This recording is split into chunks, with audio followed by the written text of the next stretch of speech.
Learner, welcome back to the channel. कैसे हो आप सभी? होप सो अच्छे होंगे। तो आज का हमारा टॉपिक है मैनेजरियल कंट्रोल की एक टेक्निक, नेटवर्क टेक्निक्स। तो शुरू करते हैं आज का अपना topic. PM other managerial control की टेक्निक्स की तरह हम इनका यूज भी एक प्रोजेक्ट को पूरा करने में जो रिक्वायर्ड टाइम है, जो टोटल कॉस्ट है, उसको कम करने के लिए करते हैं। इन टेक्निक्स का यूज़ उन ऑर्गेनाइजेशन में किया जाता है जहां किसी भी प्रोजेक्ट को पूरा करने के लिए वेरियस एक्टिविटी करनी पड़ती हैं। इस टेक्निक में वेरियस एक्टिविटी को एक सीक्वेंस में अरेंज करके एक डायग्राम प्रिपेयर किया जाता है, जिसे हम प्रोग्राम नेटवर्क के नाम से भी जानते हैं। इसमें हमारी दो मिलती जुलती टेक्निक है, पर्ट और सीपीएम। उनको हम अच्छे से डिस्कस करेंगे। पहले हम पर्ट और सीपीएम को अलग अलग समझ लेते हैं, बाद में इसकी कंपैरिजन देखेंगे तो अच्छे से हमें जो है डिफरेंस दोनों में देखने को मिलेगा और हमारा पॉइंट अच्छे से क्लियर होगा। आपसे एक छोटी सी रिक्वेस्ट है, वीडियो को कंप्लीट देखना, क्योंकि ये टॉपिक जो है थोड़ा कंफ्यूजिंग टाइप है।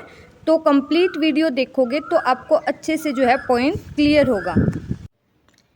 नेटवर्क टेक्निक की फर्स्ट जो टेक्निक है वो है PERT, program evaluation and review technique, जिनको डेवलप किया गया था बूज, एलिन और हैमिल्टन के द्वारा। ठीक है जी। PERT is an event-oriented techniques. Under PERT, the entire project is divided into stages or events. After this, it is decided that how much time will be taken in the activities to reach from one event to another, and what resources will be required to complete the activity. Once the activity and events are determined, they are arranged in such a way that it takes minimum time to complete the project. Means PERT जो है, PERT का use उन नए project को complete करने के लिए, उनमें जो टाइम लगता है उसको कंट्रोल करने के लिए किया जाता है। मीन्स वो प्रोजेक्ट जिसके रिगार्डिंग हमें पहले से कोई नॉलेज नहीं है, ये एक इवेंट ओरिएंटेड टेक्निक है। Means network constructed on the basis on event. इसमें सबसे पहले एक प्रोजेक्ट को एक्टिविटीज़ और इवेंट में डिवाइड किया जाता है। ठीक है। इसमें सबसे पहले एक प्रोजेक्ट से रिलेटेड एक्टिविटी और इवेंट को डिटरमाइन किया जाता है, उनका पता लगाया जाता है। इसके बाद ये डिसाइड किया जाता है कि एक इवेंट से दूसरे इवेंट में जाने के लिए कितना टाइम और कितने रिसोर्स की रिक्वायरमेंट है। ठीक है।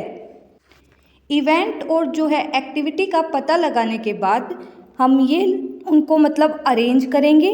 ठीक है। और ये देखेंगे कि मिनिमम टाइम में हम किस वे से, किस पाथ से अपने प्रोजेक्ट को कंप्लीट कर सकते हैं। अगर पर्ट के प्रोसीजर की बात की जाए तो first point is to determine the activities and event. Means जब भी हमें कोई प्रोजेक्ट मिलता है तो सबसे पहले प्रोजेक्ट को शुरू करने से पहले हमें एक्टिविटीज़ और इवेंट फाइंड आउट करने होंगे, उनका पता लगाना होगा। एक्टिविटीज़ मीन्स एक कंप्लीट वर्क का एक पार्ट। ठीक है। और इवेंट मीन्स एक एक्टिविटी के स्टार्ट और एंड होने वाली position. For example A, B, C।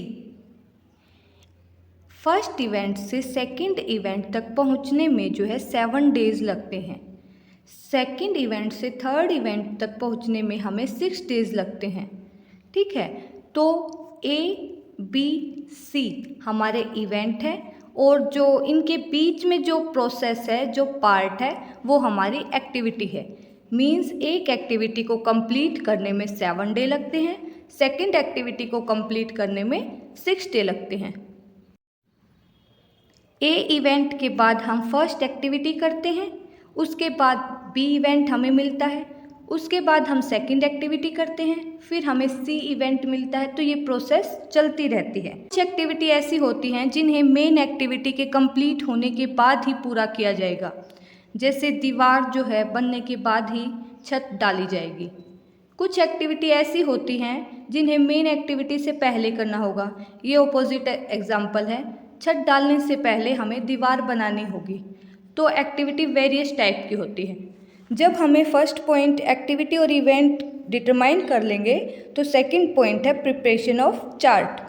Various types की एक्टिविटी को जो है डिसाइड करके उनके रिगार्डिंग हम एक चार्ट बनाएंगे, जिसे नेटवर्क प्रोग्राम के नाम से भी जानते हैं। पर्ट है, पर्ट का यूज़ न्यू प्रोजेक्ट के लिए किया जाता है, इसीलिए जो एक्टिविटी में लगने वाला टाइम जो है अनसर्टेन होता है। इसके लिए जो है चार्ट बनाने के बाद हम 3 तरह के टाइम का एस्टिमेट लगाते हैं। ऑप्टिमिस्टिक टाइम जो है बेस्ट कंडीशन के लिए होता है कि अगर सब बेस्ट रहा, अच्छे से रॉ मटेरियल मिला, अच्छे से जो है सब काम वर्कर ने अच्छे से किया, तो इतने टाइम में हम अपने प्रोजेक्ट को कंप्लीट कर लेंगे, मीन्स वो short time. Pessimistic time means वो टाइम होता है ज़्यादा से ज़्यादा कितना डिले हो सकता है, रॉ मटेरियल आने में कितना डिले हो सकता है। तो पेसिमिस्टिक टाइम वो लॉन्गर टाइम होता है कि हमारा प्रोजेक्ट ज़्यादा से ज़्यादा कितने टाइम में कंप्लीट हो जाएगा। Normal time means normal situation, कि नॉर्मल सिचुएशन में एक प्रोजेक्ट को पूरा करने में कितना टाइम लगेगा। इस तरह 3 तरह से जो है टाइम का एस्टिमेट लगाया जाता है। इस प्रकार जो है वेरियस एक्टिविटी को पूरा करने में वेरियस सिचुएशन में कितना टाइम लगेगा का एस्टिमेट लगाया जाता है, और फिर एक एवरेज टाइम, ठीक है, एवरेज टाइम निकाला जाता है। Point number 4 is determination the critical path. अब क्रिटिकल पाथ को समझ लेते हैं एक एग्जांपल के थ्रू। मान लो एक कंपनी को एक प्रोजेक्ट मिला जिसे कंप्लीट करने में उसे ये स्टेप करने होते हैं, ए से सी, सी से डी। वो बी से सी भी जा सकता है और सी से डी की जो है सेम प्रोसेस है।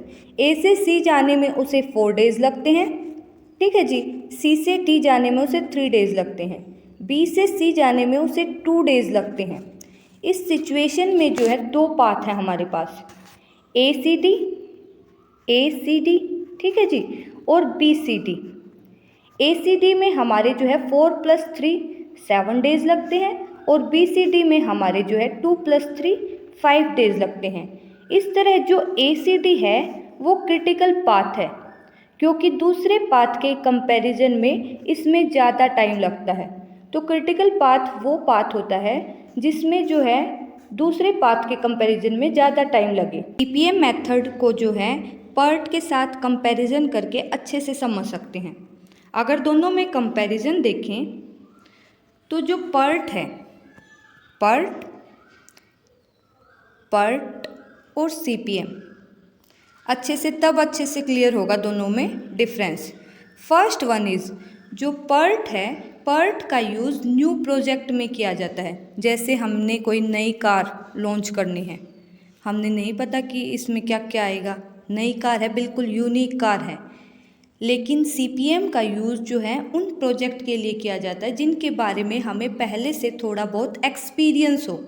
फॉर एग्ज़ाम्पल एक हाउस बनाना है, एक बिल्डिंग कंस्ट्रक्ट करनी है, रोड कंस्ट्रक्शन का काम, ये सब हमारे सीपीएम के एग्जाम्पल हैं। Second one is new project होने के कारण जो है इसमें टाइम जो है अनसर्टेन रहता है।